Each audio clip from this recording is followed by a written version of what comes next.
Palavra da Verdade, a exposição bíblica com Hernandes Dias Lopes.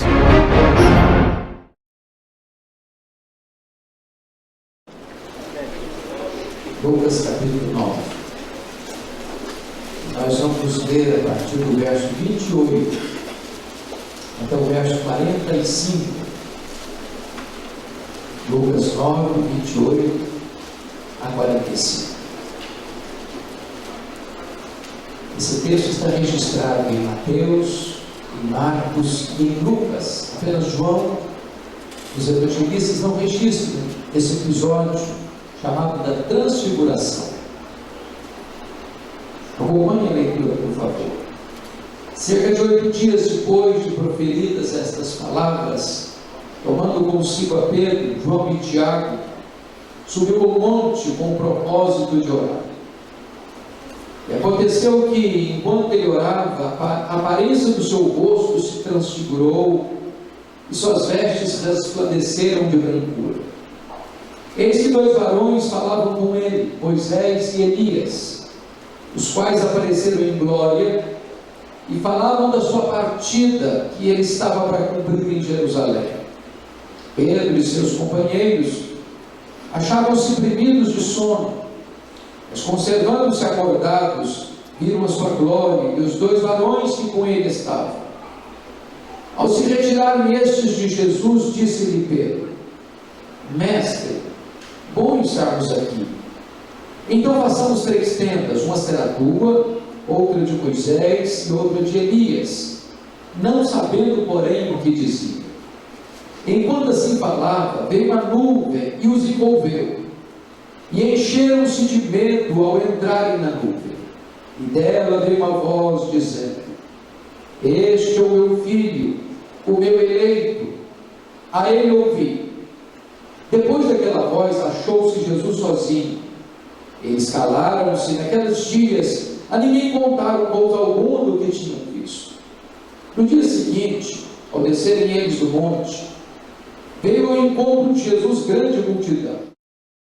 E eis que dentre a multidão surgiu um homem, dizendo em alta voz: Mestre, suplico-te que vejas meu filho, porque é o único.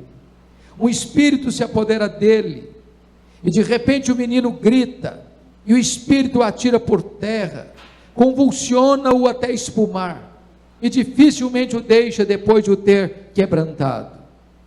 Roguei aos teus discípulos que o expelissem, mas eles não puderam. Respondeu Jesus: ó geração incrédula e perversa, até quando estarei convosco e vos sofrerei?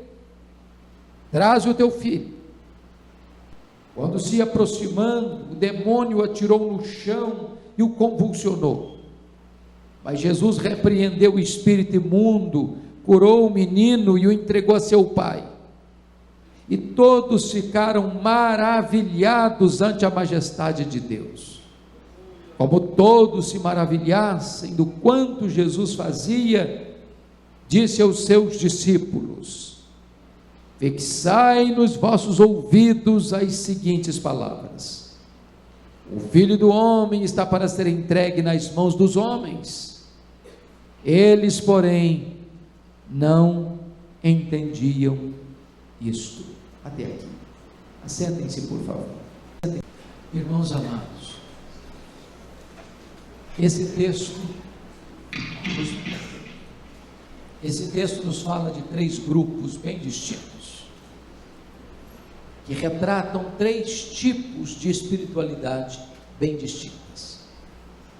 O primeiro grupo é formado pelos discípulos Pedro, Tiago e João. O segundo grupo é formado pelos outros 9 discípulos que não subiram o monte da transfiguração. O outro grupo é representado pela pessoa de Jesus. Pedro, Tiago e João subiram o monte com Jesus. E Jesus subiu o monte para orar, mas eles não oraram. Os 9 discípulos que ficaram no sopé do monte não subiram, também não oraram. Mas Jesus subiu o monte para orar. E então eu vou caracterizar esses três grupos da seguinte maneira: primeiro, a espiritualidade de Pedro, Tiago e João, e esta é a espiritualidade do monte. Depois eu quero caracterizar a espiritualidade dos 9 que ficaram no sopé do monte, a espiritualidade do vale. A espiritualidade do monte é curiosa, porque Pedro, Tiago e João sobem um monte, veem milagres extraordinários acontecendo, mas apesar de verem milagres, eles não discerniram as coisas mais importantes da vida cristã. Então eu vou chamar essa espiritualidade de Pedro, Tiago e João uma espiritualidade do monte, o êxtase sem entendimento. Os 9 que ficaram no sopé do monte também não oraram, e Marcos, que relata o mesmo fato, nos conta um detalhe que nem Mateus nem Lucas registram, é que os 9 que ficaram no sopé do monte estavam discutindo com os escribas. Então eu vou chamar a espiritualidade do vale, a espiritualidade da discussão sem poder. E então vamos finalmente examinar a espiritualidade de Jesus, que é caracterizada em 3 aspectos: a oração, a obediência e o poder. É sobre esses 3 tipos de espiritualidade que eu quero conversar com vocês nesta noite. Primeiro vamos ver a espiritualidade do monte, a espiritualidade do êxtase sem entendimento. Diz a Bíblia que Jesus apanha esses 3 discípulos mais próximos dele, Pedro, Tiago e João, 8 dias depois de proferidas estas palavras. Que palavras?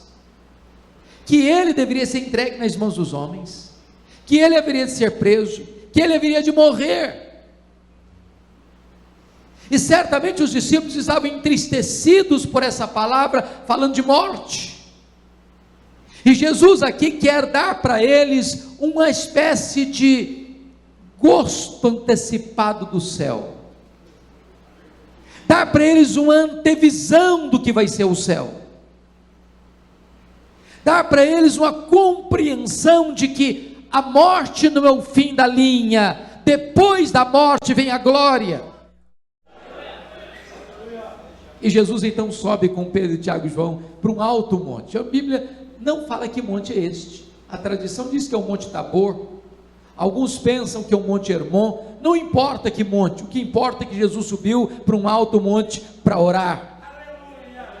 Mas Pedro, Tiago e João sobem um monte, mas não oram. Aquilo que dá prazer para Jesus dá cansaço neles. Aquilo que é o deleite de Jesus dá sono neles. É curioso que esses homens estão vendo milagres no topo dessa montanha. 4 milagres extraordinários. Primeiro milagre: o rosto de Jesus se transfigura, o corpo de Jesus começa a brilhar, as vestes de Jesus resplandecem de brancura, e Marcos nos informa que nenhum lavandeiro da terra poderia alvejar roupa daquele jeito. Segundo milagre: Moisés e Elias aparecem em glória falando com Jesus. Terceiro milagre: uma nuvem luminosa os envolve. Quarto milagre: de dentro da nuvem brota uma voz divina: este é o meu filho amado, o meu eleito, a ele ouvi.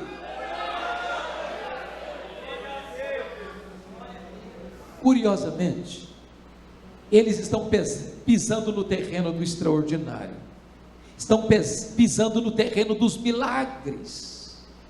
No entanto, eles não estão discernindo as coisas mais elementares e essenciais da vida cristã.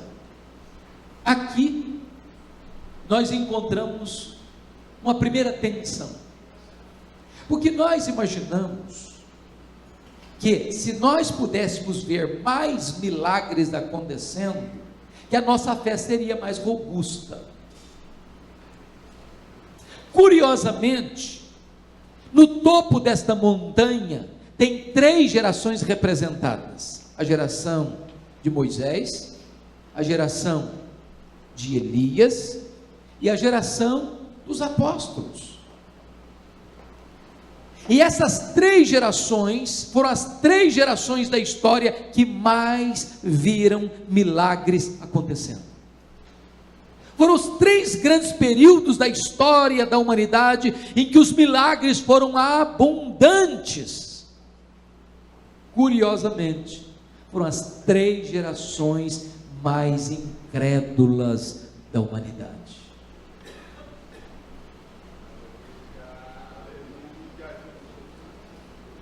Não é verdade que se nós víssemos mais milagres, nós teríamos mais fé, porque a fé não vem pelo milagre, a fé vem pela palavra de Deus. Eles estão vendo milagres, mas eles não têm discernimento espiritual.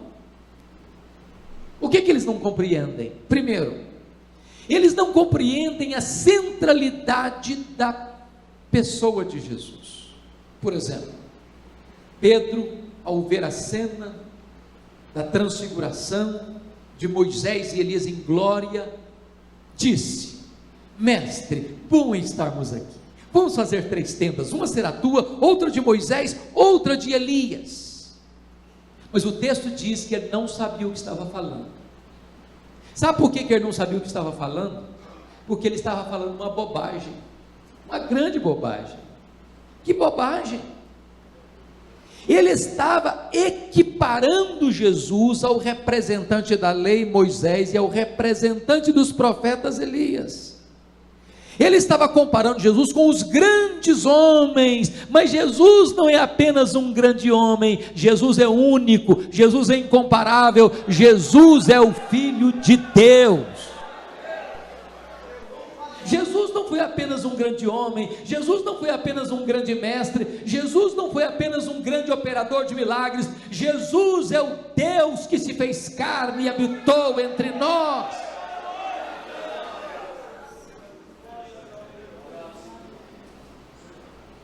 Enquanto nós não tivermos uma visão clara de que Jesus é único, exclusivo, absoluto, o Rei da Glória, o nosso Senhor, o nosso Salvador, o nosso mediador, a nossa alegria, a nossa paz, a nossa herança, a razão da nossa vida, o centro da nossa espiritualidade, nós não teremos entendido a essência do cristianismo. É por isso que diz a Bíblia que o próprio Deus Pai corrige o desvio doutrinário de Pedro, dizendo de dentro da nuvem: este é o meu filho, o meu eleito, a ele ouvi. Qualquer espiritualidade que não seja focada e centrada na pessoa exclusiva do Senhor Jesus Cristo, não é a espiritualidade bíblica. Diz a Bíblia que quando eles abrem os olhos de novo, não tem mais Elias, não tem mais Moisés, só tem Jesus. Porque embora nós amemos os profetas, embora nós nos alegremos com o Deus glorioso ter levantado Moisés, nós só servimos e adoramos ao Rei da Glória, Jesus Cristo nosso Senhor. Ele é aquele a quem devemos focar a nossa atenção. Segundo lugar, eles estavam vendo milagres, mas eles não discerniram, em segundo lugar, não apenas a centralidade da pessoa de Jesus, mas não discerniram também a centralidade da missão de Jesus. Confira comigo, por favor, o versículo 31. Veja aí, Lucas 9:31. Qual foi a agenda, Lucas 9:31? Qual foi a agenda daquela conversa de Moisés e Elias com Jesus? Sobre que assunto conversaram? Qual era a pauta daquela reunião? O que está escrito aí? Conversaram sobre a sua partida para Jerusalém. A palavra partida aí no grego é a palavra êxodos. De onde vem a nossa palavra portuguesa êxodo? O que foi o êxodo? Foi a saída de Israel da escravidão do Egito. Foi o momento em que Deus quebrou as correntes, Deus abriu os portões do cativeiro e Deus libertou o seu povo da escravidão. Sabe o que Moisés e Elias estão conversando com Jesus? é que a partida dele para Jerusalém, a sua morte na cruz, o seu sacrifício vicário lá no Calvário, foi o nosso êxodo. Foi na cruz que Jesus quebrou as nossas correntes, foi na cruz que Jesus abriu os portões de ferro que nos prendiam, foi na cruz que Ele nos libertou, foi na cruz que Ele nos declarou livres.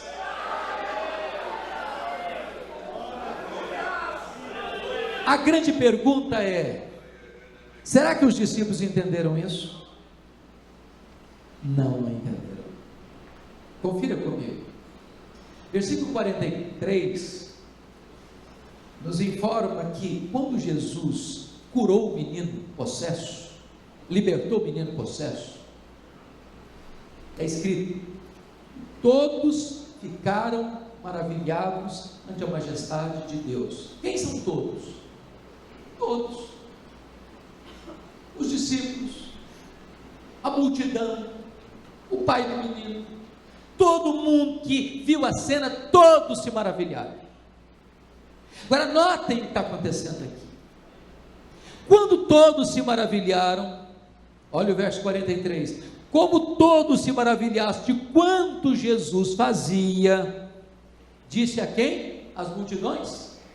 Não, disse aos seus discípulos. E o que ele disse? Verso 44, fixai nos vossos ouvidos as seguintes palavras. Meus irmãos, isso é uma palavra muito forte, preste atenção, bota na cabeça de vocês o que eu vou falar agora, não percam o que eu vou falar agora.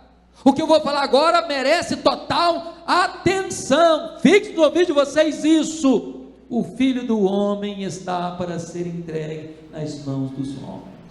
Sabe o que está acontecendo aqui? Mais uma vez, como lá atrás, na multiplicação dos pães, Jesus percebe que a multidão, maravilhada com seus milagres, está pensando assim: é desse Messias que nós precisamos. É um Messias que vai curar os enfermos, que vai libertar os cativos, que vai multiplicar pães e peixes, que vai resolver o nosso problema imediato. Esse é o Messias que vai resolver todas as nossas problemáticas humanas, da prosperidade, dos milagres do aqui e do agora. E os discípulos estão encantados também com essa ideia. Sabe o que Jesus está dizendo para eles? Pois preste atenção nisso. Eu não vou mudar minha agenda, eu não vou alterar meu cronograma. Eu vim para o mundo porque eu tenho um plano eterno traçado antes da fundação do mundo. Eu vim a este mundo para ir para a cruz, e é para a cruz que eu vou, e nada, nem ninguém vai me desviar do caminho da cruz, porque é lá na cruz que eu vou abrir as portas do cativeiro, é lá na cruz que eu vou libertar vocês. Mas o verso 45 nos diz: eles, porém, não entendiam isso. Eles não discerniram a centralidade da pessoa de Jesus, e em segundo lugar, eles não discerniram a centralidade da missão de Jesus. Estão vendo milagres, mas estão sem discernimento. O que vocês acham da nossa geração? Está atrás de milagres? O que vocês acham da geração de Jesus? O que procurava? Milagres. E tem tanta gente aí que está atrás de milagres, e tem tanta gente que até está vendo milagres, mas não tem a mínima compreensão da essência do cristianismo, da vida cristã. Terceiro lugar, eles não discerniram a centralidade da missão deles mesmos. Quando Pedro disse assim: mestre, bom estarmos aqui, vamos ficar aqui, Jesus, esse monte é um mar rarefeito, esse monte, Jesus, tem até milagres, ô Jesus, aqui é tão bom, vamos ficar aqui, vamos descer aquele vale não? Ô Jesus, lá embaixo tem tanta gente sofrendo, tem tanta gente gemendo, tem tanta gente endemoniada, tem tanta gente oprimida. Aqui, Jesus, a gente não enfrenta problema, aqui está tão gostoso. Deixa eu dizer uma coisa para você, meu amado. Esse templo aqui é um monte. Aqui é um monte. É bom, é uma delícia estar aqui, é maravilhoso estar aqui. Mas sabe, o seu ministério é lá no vale, lá na universidade, é lá na escola, é lá no trabalho, é lá na sua vizinhança, é lá que tem gente sofrendo, tem gente gemendo, tem gente sangrando, tem gente precisando de libertação. Nós não podemos adotar a espiritualidade da fuga, do monte. Eu só tenho espiritualidade abundante quando eu estou num congresso, quando eu estou numa conferência, quando eu estou na reunião de jovens. Mas sabe, aqui é lugar de você carregar e recarregar as baterias, para que você desça o monte e seja um instrumento poderoso usado nas mãos de Deus lá no vale. Quarto lugar, irmãos, eles estão vendo milagres, mas eles não discerniram a centralidade da pessoa de Jesus, a centralidade da missão de Jesus, a centralidade da missão deles mesmos. Em quarto lugar, eles não discerniram a centralidade do culto. Se vocês lerem, quando a Bíblia fala que a voz divina falou de dentro da nuvem: este é o meu filho, o meu eleito, a ele ouvi, diz que Mateus diz que eles caíram de bruços, de medo, de pavor, eles se encheram de medo. E aqui tem duas coisas que merecem atenção. Primeiro, com respeito à adoração, irmãos, nós temos que tomar dois cuidados em dois extremos. O primeiro extremo é a falta de reverência. Vocês acham que falta reverência hoje às vezes? Às vezes a pessoa se chega na presença de Deus assim, é uma atabalhoada. Se eu mínimo cuidado, se eu mínimo preparo. Eu não sei se vocês se lembram, quando houve essa modalidade esportiva no campeonato aqui do Sul, América do Sul, o Brasil foi vencedor daquele campeonato. E o que mais me chamou a atenção é que o técnico da seleção brasileira exigiu que todos os jogadores da seleção entrassem em campo concentrados, proibiu-os de entrar mascando chicletes, ordenou que todos eles cantassem o hino nacional com patriotismo para inflamar a arquibancada. Eu fico imaginando que se um jogador de futebol, entrando num campo de futebol, precisa ter reverência de um cidadão, quanto mais você e eu, ao entrarmos na casa de Deus, na presença daquele que é o Rei da Glória, devemos ter uma postura de reverência.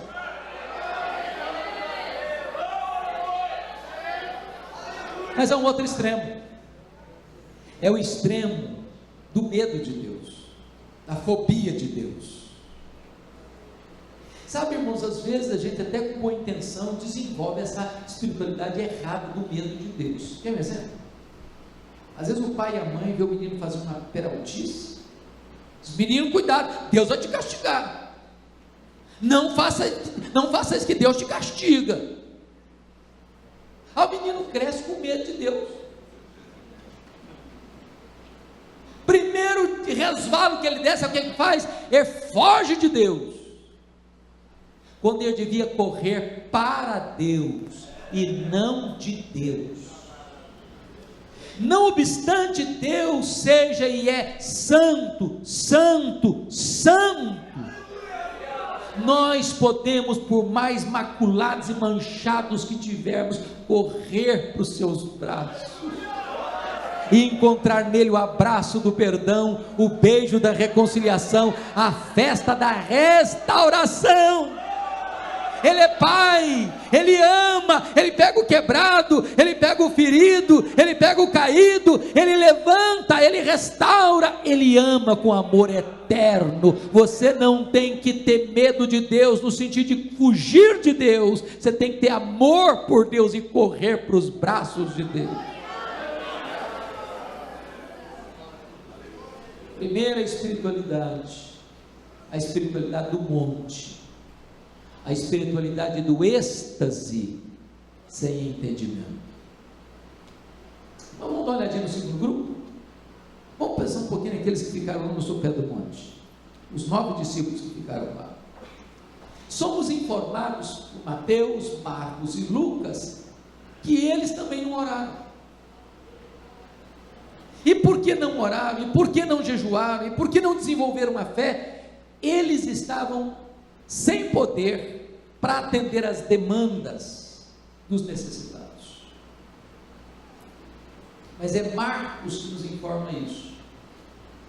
Quando Jesus desceu do monte, os escribas estavam discutindo com os discípulos de Jesus. Tem algum pecado em discutir? Não. Há até uma matéria no seminário que a gente estuda chamada apologética, a defesa da fé cristã. Tem hora que você precisa defender a fé cristã. Sabe qual é o problema? É que às vezes o diabo, tentador e sedutor, leva-nos ao erro, não com coisas necessariamente erradas, mas tirando-nos do foco daquilo que é prioridade. Tem hora que eu acho que a igreja discute mais a obra do que faz a obra.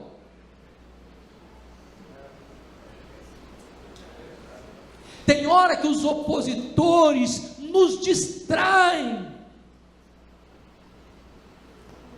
E nós devíamos fazer como Neemias. Eu estou fazendo uma grande obra, não posso descer não. Não é hora de bater papo, não é hora de jogar a conversa para lá, para cá. É hora de fazer a obra. A urgência é fazer a obra, em vez de ficar discutindo a obra.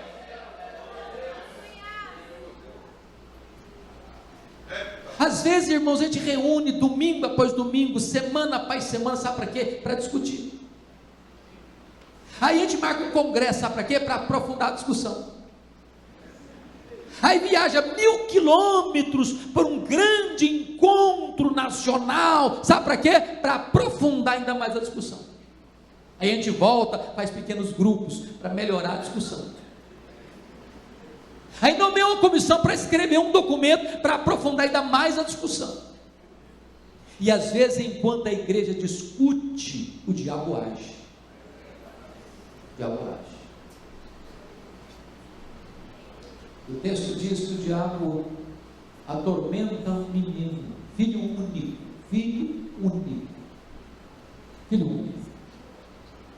toda crueldade, toda malícia, toda maldade.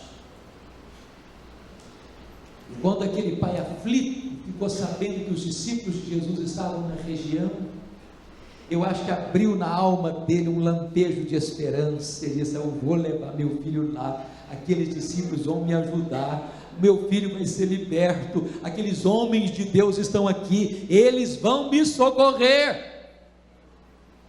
E diz a escritura que quando eles levaram aquele menino possesso para os discípulos, eles não puderam. Oh, irmãos, que tristeza. É quando as pessoas procuram-nos e nós estamos sem poder, não temos resposta, não temos a solução, estamos vazios, estamos secos, estamos áridos, perdemos o foco. Em vez de orarmos, de jejuarmos, nós estamos discutindo, perdendo o nosso tempo com os inimigos da obra, em vez de estarmos fazendo a obra.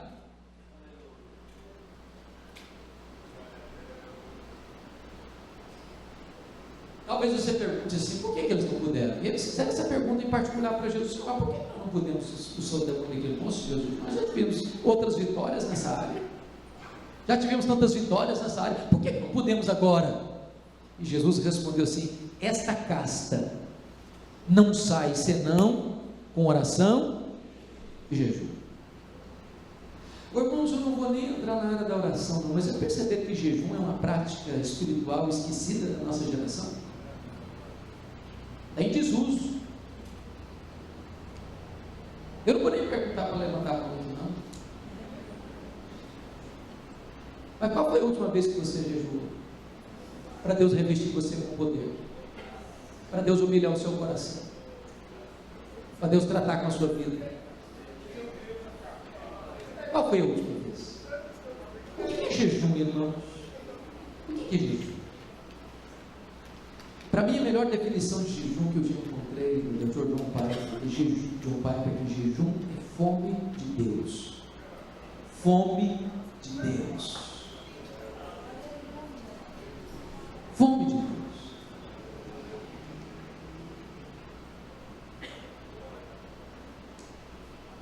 A Bíblia diz lá em 1 Coríntios 10:31 assim: portanto, quer comais, quer bebais, quer façais qualquer outra coisa, inclusive o jejum, fazei tudo para a glória de Deus.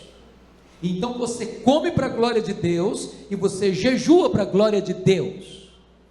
Aí algum espertinho diz assim: bom, se eu como para a glória de Deus, e se eu jejuo para a glória de Deus, eu prefiro comer para a glória de Deus. Ora, se você come para a glória de Deus, e se você jejua para a glória de Deus, então qual a diferença entre comer e jejuar? É que quando você come, você se alimenta do símbolo do pão do céu, porque o pão da terra é símbolo do pão do céu.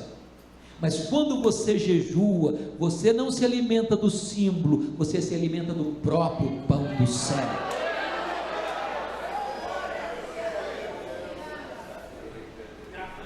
Às vezes, irmãos, o que nos separa do melhor não é o ruim, é o bom.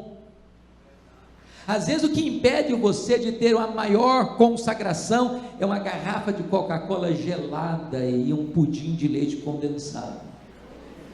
Por que não dizer uma picanha? Às vezes nós estamos tão acostumados com o sabor do pão da terra, que já perdemos o sabor do pão do céu. Às vezes nós estamos tão agarrados ao pão da terra, que nós não temos mais apetite pelo pão do céu.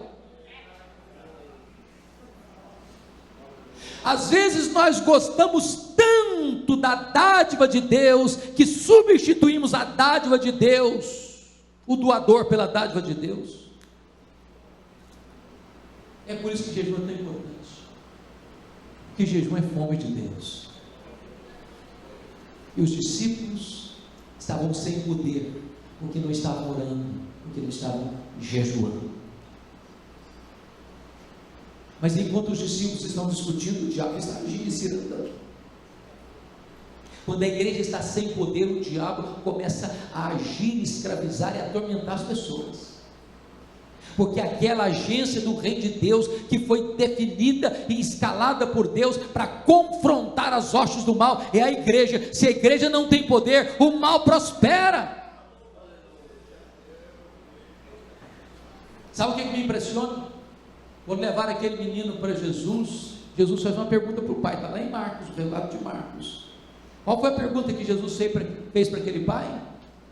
Desde quando esse menino está assim? Esse rapaz está assim. Lembra qual foi a resposta do pai? Desde a sua infância. A palavra grega para infância lá é brefos. Sabe o que é brefos? Descreve desde a vida intrauterina até a primeira infância. Sabe o que acontece? Muito provavelmente aquele menino ficou possesso desde que nasceu. Já pensaram uma cena dessa? Que perturbação, que angústia, que desespero, que inquietação daquela família. Eu imagino aquele menino brincando com os coleguinhas, de repente o demônio entrava nele, ele saía desesperado, se jogava no fogo, diz a Bíblia.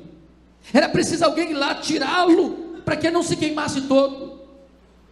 Eu imagino aquele menino com a família, de repente ele se levantava desesperado e se jogava na água, alguém tinha que ir lá para tirá-lo, para não morrer afogado. Outra hora o demônio jogava no chão, e ele rilhava os dentes, espumava, dificilmente o demônio deixava, sem quebrá-lo todo primeiro. Eu imagino aquele menino cheio de hematomas, todo arranhado, talvez lá na escola dele, sofrendo todo tipo de hostilidade, por ter um semblante esquisito. Meus irmãos, vocês notam isso, como o diabo tem investido pesado nas crianças? Tem hora que eu fico olhando, queridos irmãos, as programações infantis da televisão, eu fico pasmo. Só coisa asquerosa, monstro, troço horrível, de opressão. O que vocês acham que está por trás das mentes que produzem esses brinquedos, esses filmes, esses desenhos? Se não tem uma mente demoníaca por trás.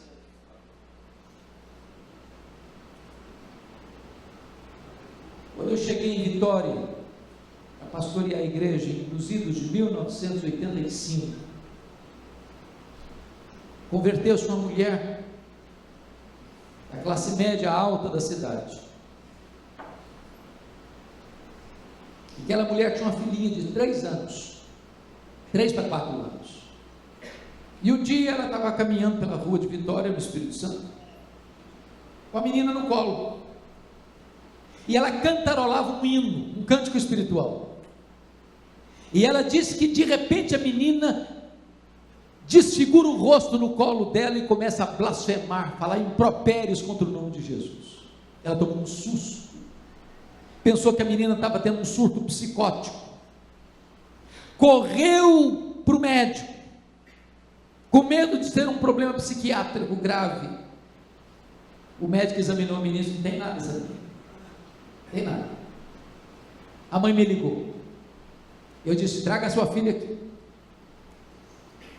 Ela chegou no meu gabinete pastoral, assentou-se na minha frente com a menina no colo, e eu conversava com a mãe, e a menina me olhava por baixo assim, ou por cima assim, ó, aquele olhar pesado, denso.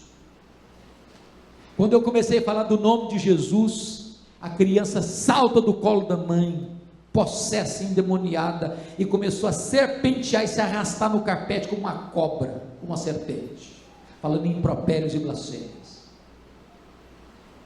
Eu clamei pelo nome de Jesus. Jesus libertou aquela criança. Eu perguntei para ele: me conta a história dessa criança. Ela me disse: pastor, meu marido é um bandista. Eu estava grávida. Ele consagrou essa menina para os demônios do meu ventre. Há muitas famílias, irmãos, que estão lidando com crianças cheias de opressão. Lá estava aquele pai aflito, sem encontrar a resposta dos discípulos de Jesus. Porque às vezes, em vez de estarem orando e jejuando, estamos discutindo a obra, em vez de estarmos nos preparando para fazer a obra.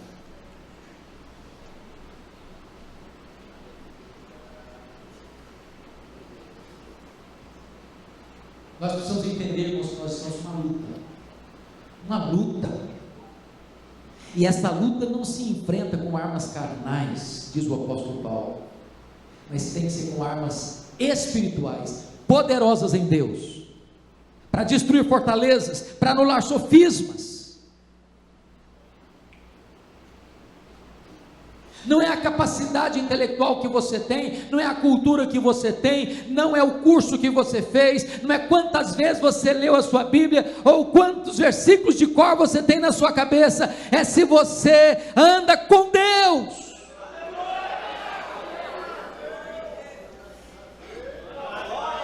Porque não é a placa da nossa igreja que o inimigo vai fugir, não, ele vai fugir somente diante do poder do nome do Senhor Jesus.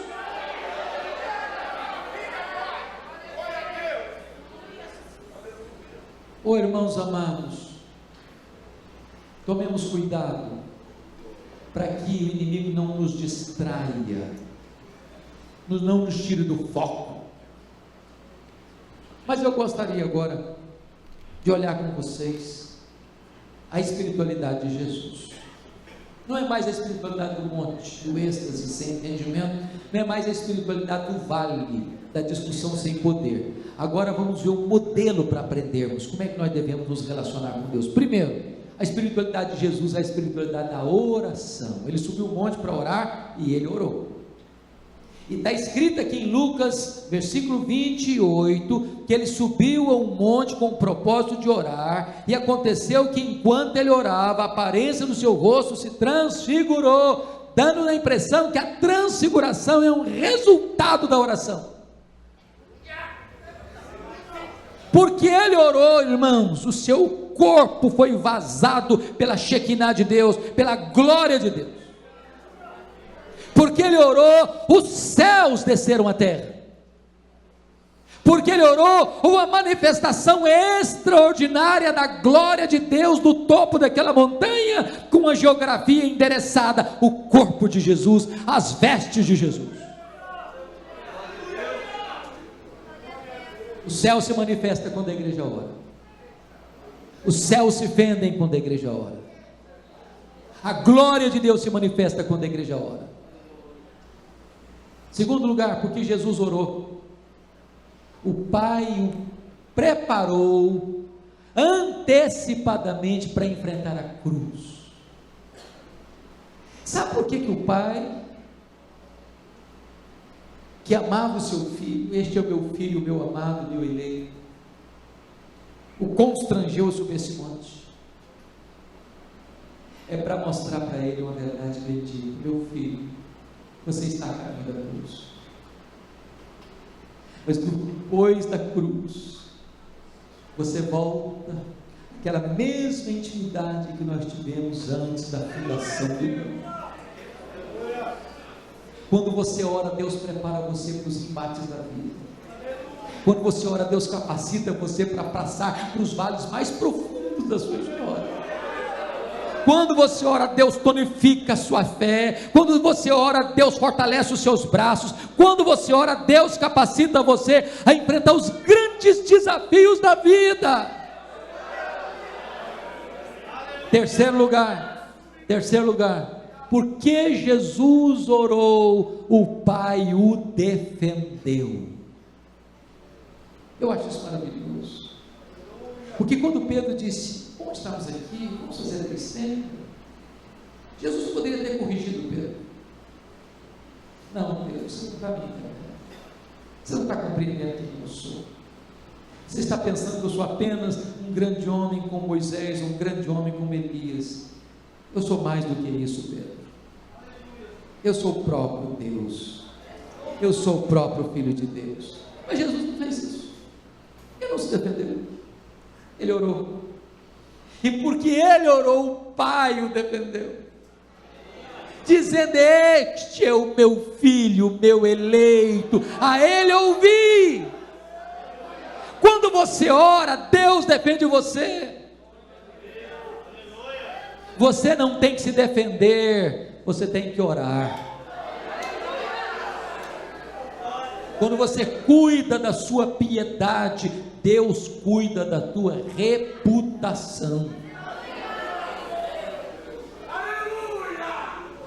A segunda espiritualidade de Jesus, irmãos, é marcada, a segunda marca da espiritualidade de Jesus é a obediência. Vamos voltar para o verso 31. Qual foi a agenda de Moisés e Elias com Jesus no monte? A sua partida para Jerusalém, a sua caminhada para a cruz. Falaram para ele sobre a cruz. A cruz é o centro da Bíblia, é o centro da história da redenção. Todo o Velho Testamento foi uma preparação para a cruz, e tudo que aconteceu depois da cruz retorna e olha para a cruz. Há um fio de sangue em toda a Bíblia, porque não há remissão de pecados sem derramamento de sangue. A grande pergunta é: que grau de compromisso ou que grau de obediência Jesus demonstrou ao descer desse monte? Vamos ver. Versos 43 e 44 nós já olhamos. A multidão está maravilhada com o milagre.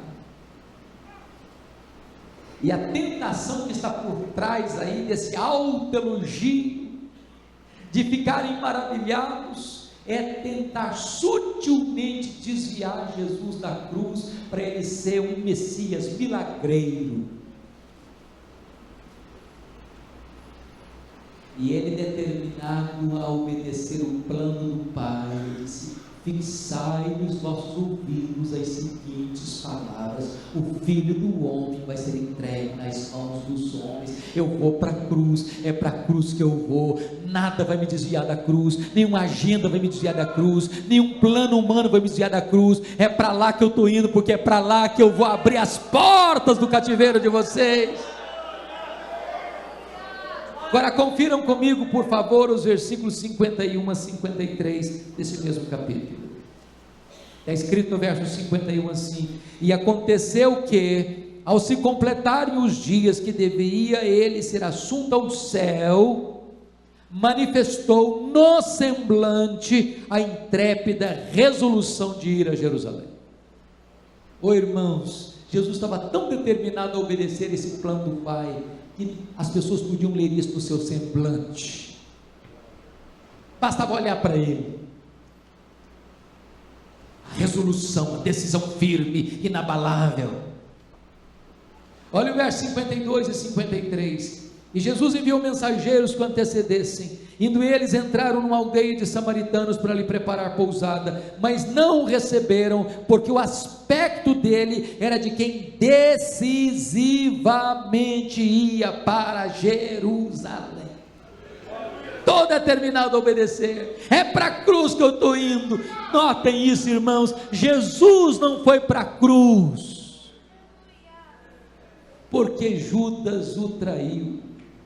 Jesus não foi para a cruz porque os sacerdotes covardemente contrataram testemunhas falsas para acusá-lo. Jesus não foi para a cruz porque o sinédrio judaico o acusou de blasfêmia e conspiração contra César. Jesus não foi para a cruz porque Pilatos o sentenciou por covardia. Jesus não foi para a cruz porque os soldados o prenderam naquele leão maldito. Jesus foi para a cruz porque o Pai o entregou por amor. Ele foi para a cruz porque ele voluntariamente se entregou. A cruz não foi um acidente, a cruz foi uma agenda, e uma agenda estabelecida na eternidade. Ele está pronto a obedecer.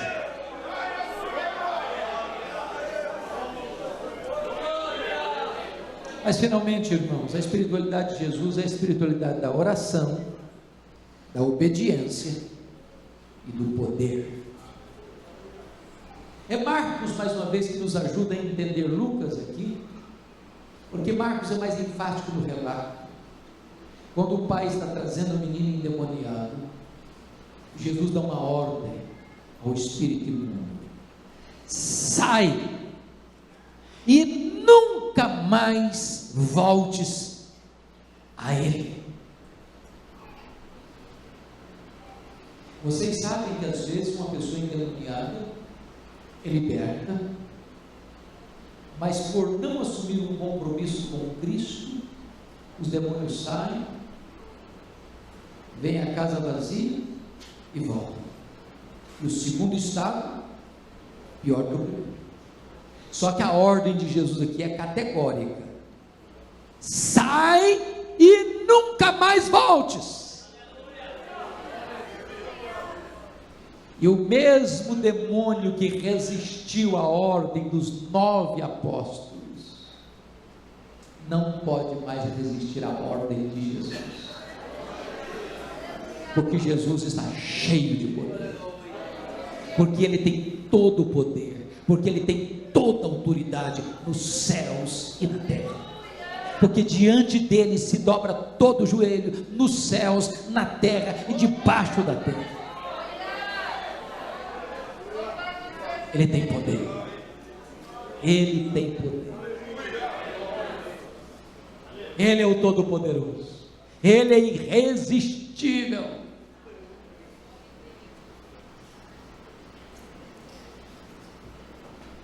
Sabe o que me impressiona? De todos os relatos da Bíblia sobre essa questão de libertação de cativos, nenhum talvez seja mais contundente do que aquele de Marcos capítulo 5. Quando Jesus, depois de uma tempestade no mar da Galileia, já de noite, navega para a região oriental do lago, as montanhas de Golã, a região gentílica de Decápolis, a terra dos Gadarenos, e ele navega para as fraldas de uma montanha onde tem um cemitério. Gente, tudo que não se espera ver no cemitério de noite é gente viva. Porque encontrar gente viva dentro de um cemitério de noite dá medo. O que é muito curioso é que Jesus faz essa viagem perigosa para um lugar perigoso só por um motivo. Lá tinha um homem enjeitado pela família, enjeitado pela sociedade. A sociedade não podia fazer nada mais com ele, que botava a algema nele e quebrava a algema, botava a corrente e quebrava a corrente. Era um caso perdido. O homem estava nu, o homem estava doido, gritava de dia e de noite, o homem estava violento, o homem estava ferindo a si mesmo com pedras, o homem era um terror. E Jesus chega naquela região, aquele homem endemoniado sai correndo, desabalado, se prostra diante de Jesus. Jesus olha para ele e pergunta assim: qual é o teu nome? Lembra a resposta? Ele respondeu: Legião, porque somos muitos. Muitos quantos? O que é uma legião? Legião é uma linguagem militar. Legião significa 6.000 soldados. Dentro de um único homem tinha 6.000 demônios. Sabe o que me impressiona? É que aqueles 6.000 demônios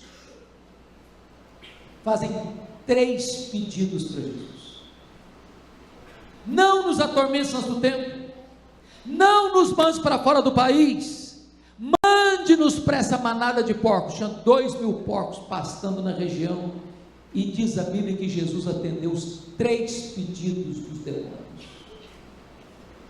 Os demônios saem daquele homem, entram nos 2.000 porcos, e eles, desabalados, correm e se afogam no mar da Galileia. Você já parou para perguntar por que Jesus atendeu o pedido dos demônios? Por quê? Primeiro, para ficar claro para o mundo inteiro que demônio não é mito, que demônio não é energia negativa, que demônio não é fantoche para espantar gente fraca de cabeça, que demônio são anjos caídos, espíritos malignos, que roubam, que matam, que destroem. Segundo, Jesus atendeu aquele pedido para desmascarar os valores da sociedade Gadara, que amava mais os porcos do que as pessoas. Uma sociedade que dá mais valor a coisas e a dinheiro do que a gente. Uma sociedade que manda Jesus embora, porque amava mais os porcos do que Jesus. Terceiro, sabe por que Jesus atendeu o pedido dos demônios? Para ficar claro para o mundo inteiro que quem manda é Ele, Jesus. Os demônios ficam se Jesus permite, os demônios saem se Jesus ordena. É Ele quem manda, é Ele quem determina.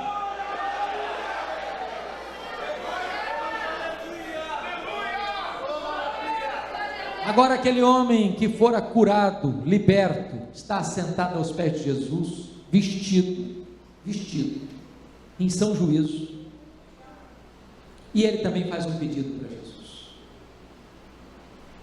Mestre, permita-me ir contigo, fazer parte da tua caravana. E Jesus, que tinha atendido o pedido dos 3 pedidos dos demônios, Jesus que atenderia daqui a pouquinho o pedido dos gadarenos para ir embora, e ele foi. Não atende o pedido desse homem, liberta o meu tio. Você não vai morrer. Vai para os teus e conta para eles quanta coisa o Senhor fez por ti e como Ele teve misericórdia de ti. Lá onde você foi problema, eu quero que você seja a solução.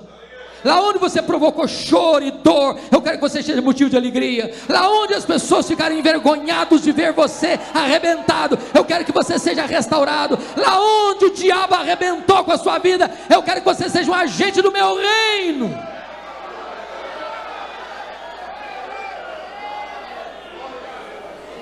A sua família vai ser o primeiro território da sua obra missionária. Oh, amados irmãos, como eu preciso imitar o meu Senhor. Como eu preciso ser um homem de oração. Como você, jovem, precisa ser um jovem de oração. Como você e eu precisamos ter a espiritualidade da obediência, obedecer a Deus. Eu não estou falando de obedecer só para aquelas coisas grandes. Eu vou obedecer a Deus porque eu quero ficar rico, eu vou obedecer a Deus porque eu quero ter saúde, vou obedecer a Deus porque eu quero ter sucesso na vida.